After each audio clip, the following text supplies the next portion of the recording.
In 2026, a terrifying virus rapidly spread across the globe. Those infected with the virus would gradually turn to stone. The virus spread at an extremely fast rate, and once the infected person's body became completely petrified, they would lose their life entirely. As a nurse, Anna had witnessed countless patients die, but there was nothing she could do about it. However, when Anna returned home from work, she discovered her daughter drunk and lying in the bathtub. The mother immediately removed her daughter's clothes to bathe her, but Anna was horrified to find a new tattoo on her daughter's hand. This instantly sent her into a panic.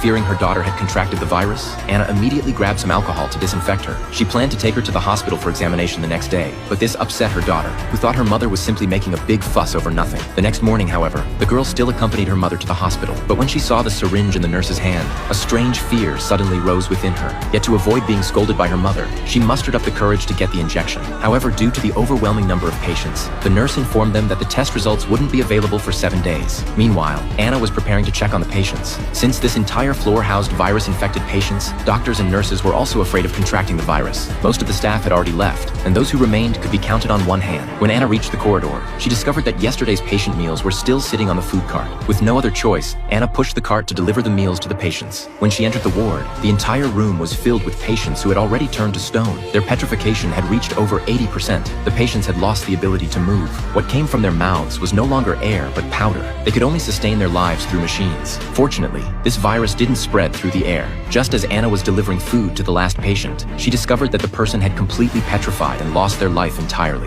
Anna felt deeply disheartened, but there was nothing she could do to treat them. She unplugged the equipment from the patient's body and covered them with a white sheet. At the same time, the girl had finished her examination and returned to school, but she felt an unbearable itching all over her body. Just as the girl kept scratching her arm, the teacher suddenly called on her to answer a question, but the girl hadn't noticed that the wound on her arm had split open. Blood dripped down her arm onto the desk. The classmates were terrified when they saw this. The teacher quickly told the girl to go to the infirmary to treat her wound. The classmates urged her to leave immediately, as if the girl had become a demon. Seeing this, her boyfriend immediately chased after her, but instead of going to the infirmary, the two hid in the bathroom and began kissing in secret. Little did they know, this act would lead to lifelong regret.